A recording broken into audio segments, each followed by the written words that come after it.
Hi guys, welcome back to the Productivity channel.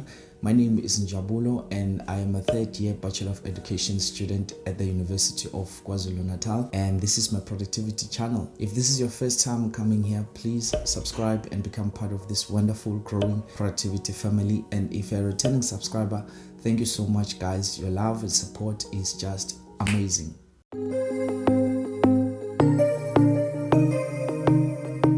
So today guys, I'm actually talking about something very interesting that I came across while I was searching the internet, and it was said by this life guru, a motivational guru you can say, but it was so much interesting that it literally spoke to me as an individual, and it made me question some of my opinions and some of my thoughts and judgments.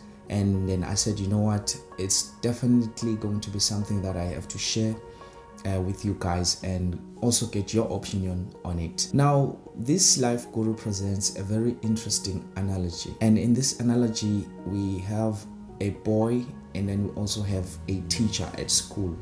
And what happens is, this is a mathematics class, and then the teacher asks this boy a question and says, if I have 2 mangoes and 2 mangoes, and then I give you all of those mangoes, how many mangoes would you have? And to the teacher's surprise, the boy responds and says 5 mangoes. The teacher then asks again, because maybe the boy didn't hear the question, and asks again, if I have 2 mangoes and 2 mangoes, and then I give you all of those mangoes, how many mangoes would you have? And then the boy responds again and says 5 mangoes. And at that point, the teacher remembers that, you know what, the boy's mother had told him that the boy likes strawberries. So he now changes the question to ask, if I give you 2 strawberries and 2 strawberries, how many strawberries would you have? And the boy responds and says 4 strawberries. And the teacher was so happy that the boy was now finally getting it right. So after that, he goes back to the original question to say, if I give you 2 mangoes and 2 mangoes, how many mangoes would you have? Well, surprise, surprise, the boy responds again and says 5 mangoes. Now, at this point, the teacher was taken back by this kind of thinking, even to a point that maybe the boy is just being disrespectful or insultive to the teacher. But what the teacher did not know was that the boy's mother had packed 1 mango in the school bag of the boy. So whenever the teacher is asking that question to say, if I give you 2 mangoes and 2 mangoes, how many mangoes would you have? The boy is also counting that 1 mango that is inside the bag to say 2 plus 2 plus 1 equals 5.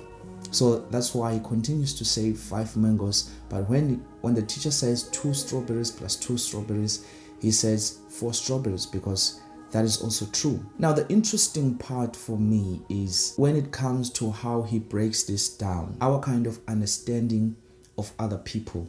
He breaks this down as to being practically right and being technically right, in the sense that the teacher was more technical because it's a technical problem that he expected the response to.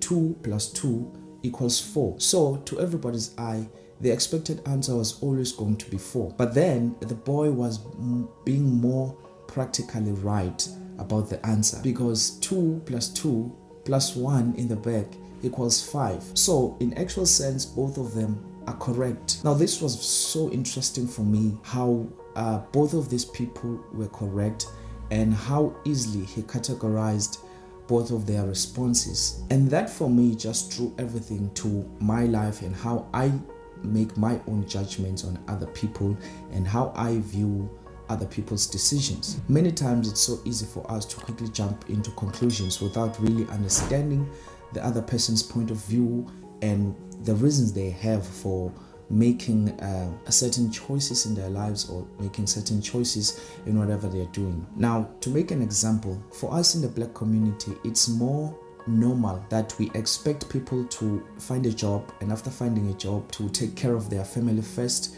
before they can build their own empire or whatever they want to do. Some call it black tax. Black tax is a very controversial word, and I think we'll have a look at it on another day. There's nothing wrong in that, but that's how we as the Black community expect things to be done. So whenever a person is not going to adhere to those normal standards, If a person goes the other way to maybe buy a car, wear designer clothes, we are quick to jump to conclusions that, you know what, this person is not morally correct.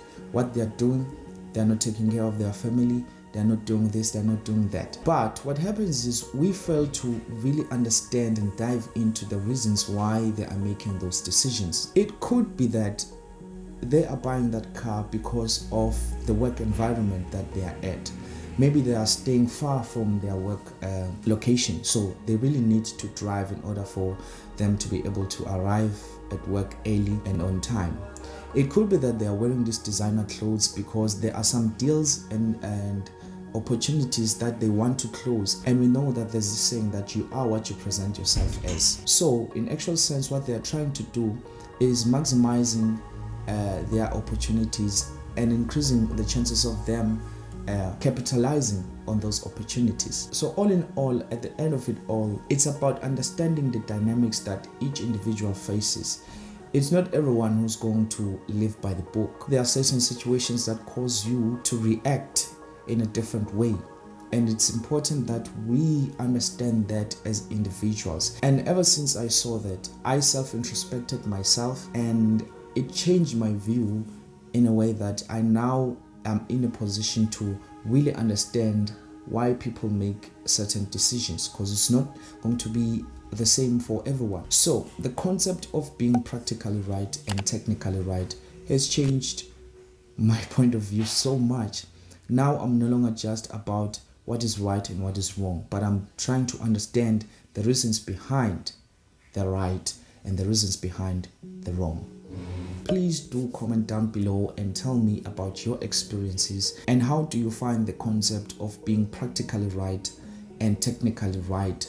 How do you think it applies in your life, and does it in a way change your point of view on things and decisions that other people make? And with that said, guys, please don't forget to like this video, subscribe to the channel, and yeah, just continue with those comments and sharing. Thank you so much. Until next time.